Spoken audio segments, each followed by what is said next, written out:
Mia had always been the rebellious type. At 20 years old, she was strikingly beautiful, with long, straight blonde hair that shimmered in the sunlight.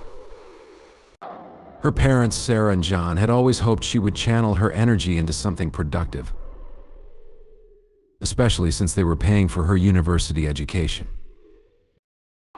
But Mia wasn't interested in being a model student. Instead, she was more focused on partying, filming videos for her social media followers, and living a carefree life. Her parents grew increasingly frustrated. Every time they saw her grades, it was clear she wasn't taking her studies seriously. Mia argued with them constantly, defending her choices, but deep down she knew she was on thin ice. The tension reached a boiling point when John discovered that Mia had been secretly using his credit card to buy expensive hair products. She had spent a fortune on shampoos, conditioners, and treatments to maintain her beloved blonde locks. But when John reviewed the transactions one night, he couldn't believe the number of charges that weren't school-related. My dear friends, don't forget to subscribe to the channel and give this video a big thumbs up if you're enjoying the content. Your support means a lot and helps us keep creating more stories for you.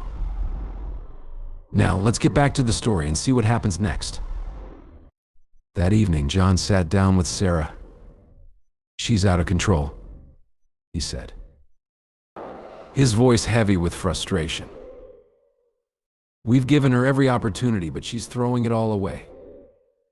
We need to do something." Sarah nodded in agreement. "Maybe it's time for a tough lesson," she replied. That night, Mia was at a party, oblivious to what awaited her at home. She flirted, danced, and sipped on her drink without a care in the world. When she finally returned home, the lights in the living room were still on.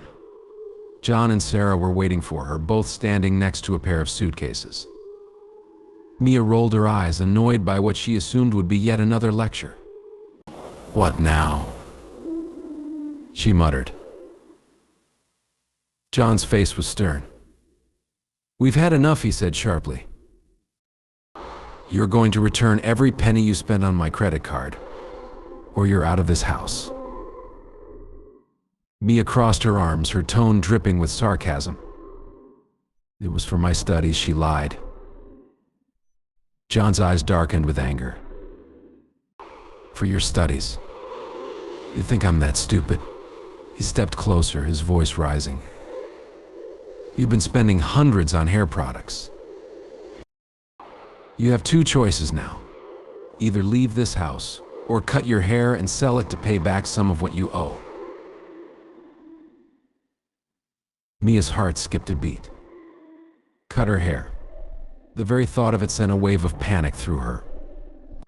"No way," she shot back. "You're not serious." But Sarah, standing silently next to John, stepped forward holding a pair of scissors. "We are serious, Mia."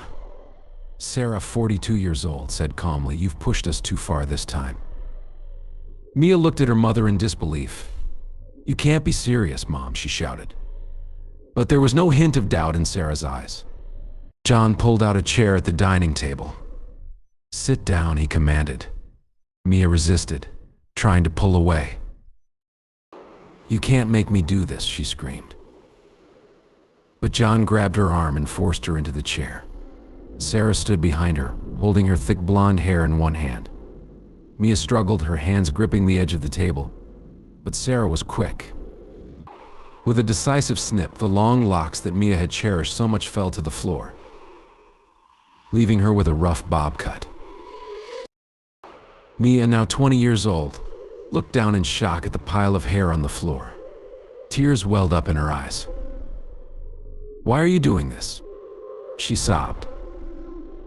John, 45, his face cold and determined, replied, "Because you need to learn that actions have consequences." Mia ran to her room, locking the door behind her. She cried herself to sleep, the weight of her missing hair a constant reminder of what had just happened. The next morning, John knocked on her door. "Get up," he ordered. "We're going to sell your hair." Mia, her eyes red from crying, followed her parents reluctantly to the salon. She stood silently as the hairdresser inspected the cut hair that Sarah had placed in a plastic bag. After a brief conversation, John received a payment of $100 for Mia's blonde locks. Mia could hardly bear to look as the hairdresser handed over the money.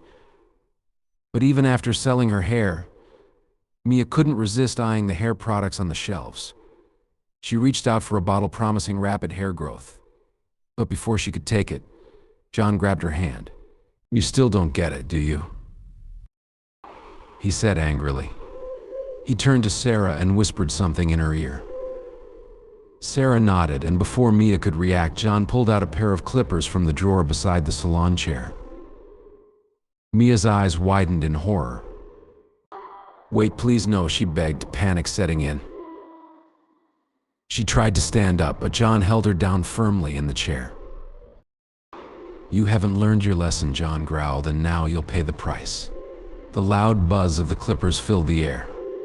Mia screamed, her tears flowing freely. But John was unmoved. He shaved off what remained of her bob, the blonde strands falling to the floor in clumps. Sarah watched silently as her daughter's hair was reduced to stubble. "Please stop," Mia cried, her voice breaking. But John continued until her head was completely shaved.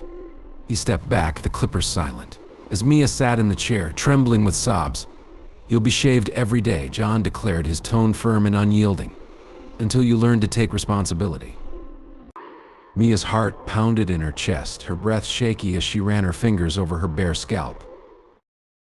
The humiliation was unbearable, but John wasn't done. As the days passed, he followed through on his promise with cold precision. The first morning, Mia tried to hide in her room, locking the door and hoping her parents would forget about the punishment. But John knocked on the door, hard and determined. "Open the door now." His voice left no room for negotiation. Mia hesitated, but eventually unlocked the door, her eyes red from another sleepless night. "Please, I get it. I've learned my lesson," she pleaded, her voice desperate. John, now standing in the doorway, crossed his arms. "You haven't learned anything yet," he said sternly. "Sit," Mia hesitated. But the weight of his voice left her no choice. She walked slowly to the bathroom, where the chair was already set up by the sink. This time, something felt different. Instead of the usual clippers, John placed a can of shaving foam and a razor on the counter.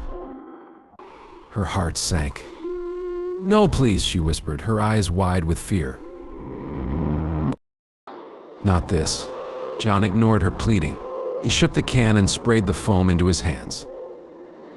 "You'll be shaved smooth today," he said, his tone colder than ever. Mia flinched as he rubbed the thick foam over her scalp, the coolness of it sending a shiver down her spine. "I've learned my lesson, I promise," she tried again, her voice trembling. But John was unmoved. "You haven't learned anything," John said harshly.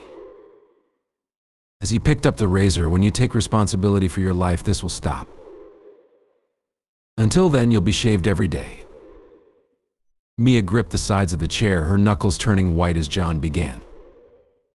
He slowly dragged the razor across her scalp, scraping away the foam and any stubble that had started to grow back.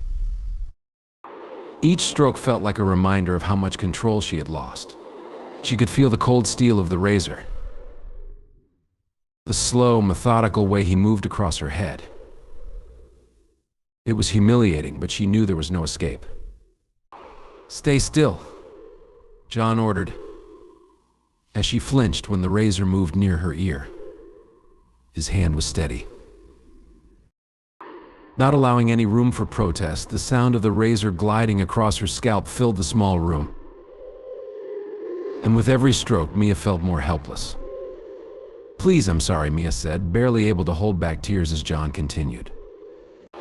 "I'll do better. I won't waste your money anymore." John didn't respond, his focus completely on the task at hand. By the time he finished, Mia's head was completely smooth, her scalp shining under the bathroom light. He wiped away the remaining foam with a towel and looked at her, his expression unreadable.